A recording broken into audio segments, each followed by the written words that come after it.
Paano nga ba pumunta sa Dalyaw Flower Farm? Here's our DIY trip how to go to Dalyaw Flower Farm. Sa Kaohsiung main station nga pala kami bumaba para mag-transfer sa MRT.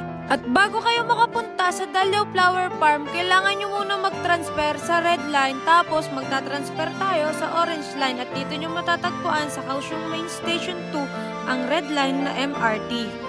Medyo malayo kasi ang Taichung Flower Farm kaya dito na lang muna tayo dadayo sa Kaohsiung. At dahil nasa R11 tayo, ay isang station lang ang ating bababaan din sa R10 sa Formosa Boulevard. At pag nakarating na kayo sa Formosa Boulevard, ay pwede naman kayong pumunta sa Dome of Light na sa taas niyan yung Dome of Light. Hindi na nga kami pumunta sa Dome of Light dahil hindi naman talaga yun yung pakay namin. Ang pakay namin mamitas na mga bulaklak, charot! At dahil nasa R10 na nga tayo, areang R11, Kaohsiung, tapos dito tayo bumaba sa R10, tapos pupunta na tayo sa Dalyaw, OT1 nga pala yun. Siya na yung pinaka-last trip para makapunta sa Dalyaw Flower Farm. Medyo may layo-layo nga pala ang Dalyaw dahil parang bukirin na siya kung tutuusin. Baka maligaw pa kayo mga batang, ayan na, tinuturo na ng batang. At ayan na nga yung isa kasama namin dahil panggabi pa, out lang, tulog na tulog. At kapag nakarating na kayo sa Dalyaw, dito tayo sa exit 1 lalabas. Exit 1 kasi merong mga taxi na nakaabang dyan, meron ding bike. Sa exit 2 naman, walang nag-aabang na taxi doon, puro bus.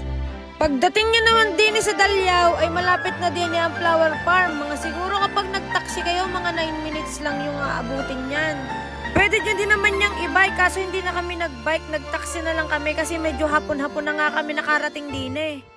At nga pala, seasonal nga lang pala ang pag-bloom ng mga flowers dito. Pero alam ko, taon-taon, meron ditong mga flowers na tanim.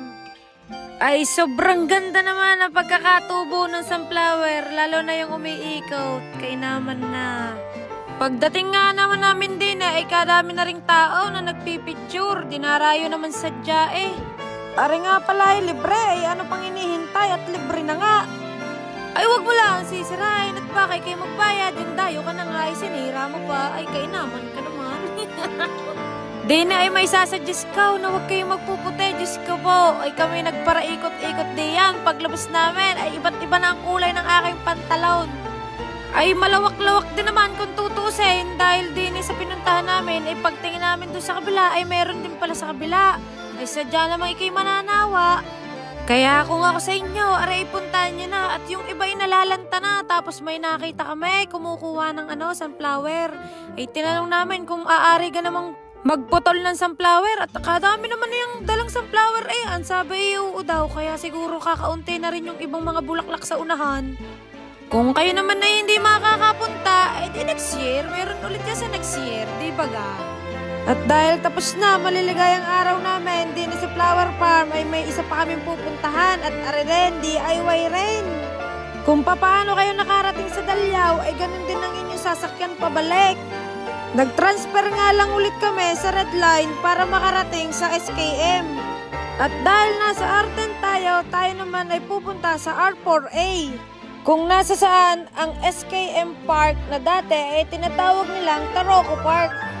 Di bagat ayan ang R10 tapos tayo bababa sa R4A sa Kauyay Station.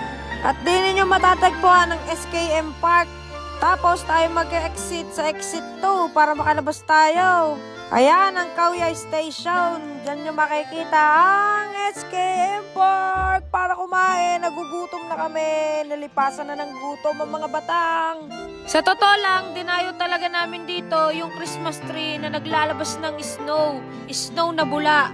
Bula ng tide ba? And here we go! Tara dito sa SKM Park! At dahil Christmas season ngayon, isa ito sa mga dinarayo ng mga tao. At may iba't ibang rides dito. May pambata, may pangmatanda. Hindi ko nga lang alam kung bakit ang Ferris wheel ay nakasara. Or baka nagkataon lang nung pagpunta namin ay nakasara na talaga siya. Hindi ko na nga nabidyohan yung ibang mga rides dahil mag-i-start na yung pagbuga ng snow dito. Every 1 hour nga pala naglalabas ng peking snow ang mga are. Kaya pag ikaw ay nahuli, ay di maghihintay ka ulit ng 1 oras para makakita ng peking snow. Merry Christmas mga batang! Piliin nating maging masaya habang tayo nandidin na pa sa Taiwan dahil pag wala na tayo dito, nandun na tayo sa Pinas panigurado. At sana'y makarating din kayo din sa aming mga pinuntahan. Yun lang, bye-bye, ingat!